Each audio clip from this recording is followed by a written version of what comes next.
السلام علیکم گائز، امید ہے کہ آپ لوگ سب خیریت سے ہوں گے اور خوش باش ہوں گے۔ آج میں قرآن مجید کو تفسیر کے ساتھ پڑھنے لگی تھی تو میں نے سوچا کیوں نہ اس کی ریکارڈنگ کر لوں۔ میرے ذریعے یہ ریکارڈنگ جتنے بھی لوگوں کو جائے گی اس کا ثواب مجھے ملے گا۔ اور آج کل کی اتنی بیزی روٹین ہم لوگ کی ہو چکی ہے کہ ہم لوگ قرآن مجید ویسے تو بہت کم لوگ قرآن ڈیلی کھولتے ہیں، اور اگر ڈیلی جو لوگ پڑھتے بھی ہیں وہ تفسیر کے ساتھ نہیں پڑھتے، ان میں بھی شامل ہوں۔ تو میں نے اپنی روٹین بنا لی ہے کہ میں ڈیلی 1 یا 2 آیتیں چاہے پڑھوں قرآن مجید کی، لیکن تفسیر کے ساتھ پڑھوں گی، اور میں انشاءاللہ ڈیلی آپ کے ساتھ یہ تفسیر شیئر بھی کروں گی۔ قرآن مجید کی سب سے پہلی جو سورت ہے سورت فاتحہ، اس کی میں تعریف آپ کو سب سے پہلے بتا دوں، اس کے بعد میں اس کا ترجمہ آیتوں کے ساتھ ترجمہ اور ترجمے کے ساتھ تفسیر آپ کو بتاؤں گی 2 آیتوں کی آج۔ سب سے پہلے سورت فاتحہ، اس کے مضمون کے مناسبت سے ہے۔ فاتحہ اس چیز کو کہتے ہیں جس سے کسی مضمون یا کتاب یا کسی شے کا افتتاح ہو۔ دوسرے الفاظ میں ہم یوں بھی کہہ سکتے ہیں کہ آغاز کلام کا ہم معنی ہے۔ یہ نبوت محمدی کے بالکل ابتدائی زمانے کی صورت ہے، بلکہ اس سے معلوم ہوتا ہے کہ سب سے پہلی مکمل صورت ہے جو محمد صلی اللہ علیہ وسلم پر نازل ہوئی، وہ یہی ہے۔ اس سے پہلے صرف اور صرف آیات نازل ہوئی تھی جو صورت علق، صورت مزمل اور صورت مدثر وغیرہ میں شامل ہیں۔ یہ صورت ایک دعا ہے جو خدا نے ہر انسان کو سکھائی ہے جو اس کتاب کا مطالعہ شروع کر رہا ہے۔ کتاب کی ابتدا میں اس کو رکھنے کا مطلب یہ ہے کہ اگر تم واقعی اس کتاب سے فائدہ اٹھانا چاہتے ہو تو پہلے اللہ تعالیٰ سے یہ دعا کرو۔ انسان فطرتاً دعا اسی چیز کے لیے کرتا ہے جس کا طلب اور اس کی خواہش اس کے دل میں ہوتی ہے، اور اسی صورت میں کرتا ہے جب اسے احساس ہوتا ہے کہ اس کی مطلوب چیز اس ہستی کے اختیار میں ہے جس سے وہ دعا کر رہا ہے۔ بس قرآن کی ابتدا میں اس دعا کی تعلیم دے کر گویا انسان کو یہ تلقین کی گئی ہے کہ وہ کتاب کی راہ راست کی جستجو کے لیے پڑھے، طالب حق کی سی ذہنیت کے لیے پڑھے، اور یہ جان لے کہ علم کا سرچشمہ خداوند عالم کے پاس ہے، اسی سے رہنمائی کی درخواست کر کے پڑھنے کا آغاز کرے۔ اس مضمون کو سمجھ لینے کے بعد یہ بات واقعی واضح ہو جاتی ہے کہ قرآن اور سورت فاتحہ کے درمیان حقیقی تعلق کتاب اور اس کے مقدمہ کا سا نہیں بلکہ دعا اور جواب دعا کا سا ہے۔ سورت فاتحہ ایک دعا ہے بندے کی جانب سے، اور قرآن کا جواب ہے خدا کی جانب سے۔ بندہ دعا کرتا ہے، اے پروردگار میری رہنمائی کر۔ جواب میں پروردگار پورا قرآن اس کے سامنے رکھ دیتا ہے کہ یہ ہے او بندے، یہ ہے وہ ہدایت رہنمائی جس کی درخواست تو نے مجھ سے کی ہے۔ بے شک سب سے پہلے سورت فاتحہ کا جو پہلی آیت ہے، الرحمن الرحیم، شروع کرتا ہوں اللہ کے نام سے جو بڑا مہربان نہایت رحم کرنے والا ہے۔ الحمدللہ رب العالمین، سب تعریف اللہ کے لیے ہے جو تمام جہانوں کا پالنے والا ہے۔ الحمدللہ رب العالمین کی تفسیر ہم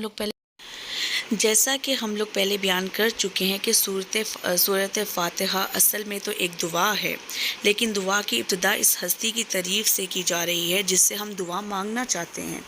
یہ گویا اس امر کی تعلیم ہے کہ دعا جب بھی مانگو تو محسب طریقے سے مانگو۔ یہ کوئی تہذیب نہیں کہ منہ کھولتے ہی جھٹ پٹ اپنا مطلب پیش کر دیا جائے۔ تہذیب کا تقاضا یہ ہے کہ جس سے دعا کر رہے ہو پہلے اس کی خوبی کا، اس کے احسانات کا اور اس کے مرتبے کا اعتراف کرو۔ تعریف ہم جس کی بھی کرتے ہیں ایک یہ کہ وہ بجائے خود حسن خوبی اور کمال رکھتا ہو، قطع نظر اس سے کہ ہم پر اس کے ان فضائل کا کیا اثر ہے۔ دوسرا یہ کہ وہ ہمارا محسن ہو اور ہم اطراف نعمت کے جذبے سے سرشار ہو، اس کی خوبیاں بیان کریں۔ اللہ تعالیٰ کی تعریف ان دونوں حیثیتوں سے ہے۔ یہ ہماری قدر شناسی کا تقاضا بھی ہے اور احسان شناسی کا بھی کہ ہم اس کی تعریف میں کوئی بھی کمی نہ چھوڑیں۔ اور بات صرف اتنی سی نہیں ہے کہ تعریف اللہ کے لیے ہی بلکہ صحیح یہ ہے کہ تعریف اللہ ہی کے لیے ہے۔ یہ بات کہہ کر ایک بڑی حقیقت پر سے پردہ اٹھایا گیا ہے، اور وہ حقیقت ایسی ہے جس کی پہلی ہی ضرب سے مخلوق پرستی کی جڑ کٹ جاتی ہے۔ دنیا میں جہاں جس چیز اور جس شکل میں بھی کوئی بھی حسن، کوئی بھی خوبی، کوئی کمال، اس کا سرچشمہ اللہ ہی کی ذات کے سر پر ہے۔ کسی انسان، کسی فرشتے، کسی دیوتا، کسی سیارے، غرض کسی مخلوق کا کمال بھی ذاتی نہیں ہے، بلکہ اللہ تعالیٰ کا عطا کیا ہوا ہے۔ بس اگر کوئی اس کا مستحق ہے تو صرف اللہ تعالیٰ کی ذات ہے۔ ہم اس کے پرستار، احسان مند اور شکر گزار، نیاز مند اور خدمت گزار بنے تو وہ خالق کمال ہے، نہ کہ صاحب کمال۔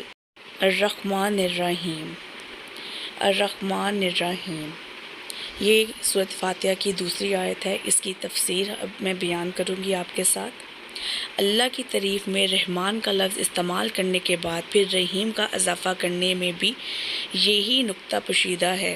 رحمان عربی زبان میں بڑے مبالغہ کا صیغہ ہے، لیکن خدا کی رحمت اور مہربانی اپنی مخلوق پر اتنی زیادہ ہے، اس قدر وسیع ہے، ایسی بے حد حساب ہے کہ اس کے بیان میں بڑے سے بڑا مبالغہ کا لفظ بھول کر بھی جی نہیں بھرتا۔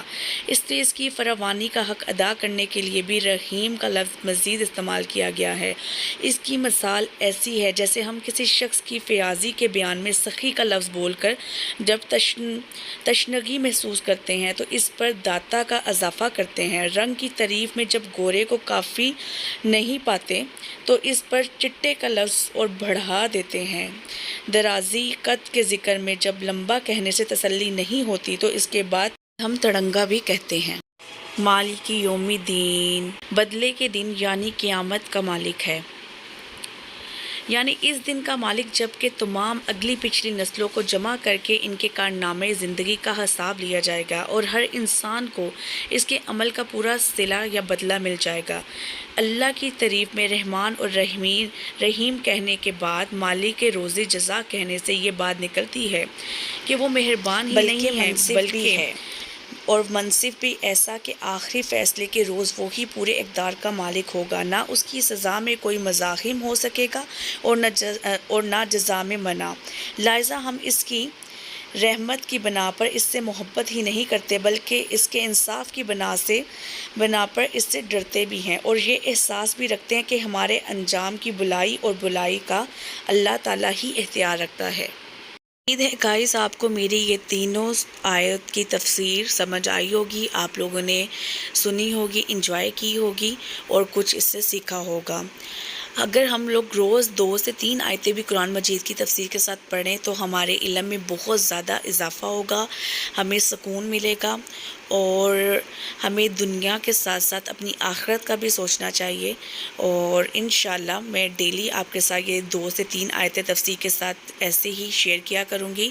امید ہے کہ آپ کو میری یہ پسند آئی ہوگی ویڈیو۔ اگر آپ کو میری ویڈیو پسند آئی ہے تو گائز میرے چینل کو سبسکرائب کرنا، لائک کرنا اور بیل آئیکن بٹن کو پریس کرنا بالکل مت بھولیے گا، اور اپنی دعاؤں میں مجھے یاد رکھیے گا۔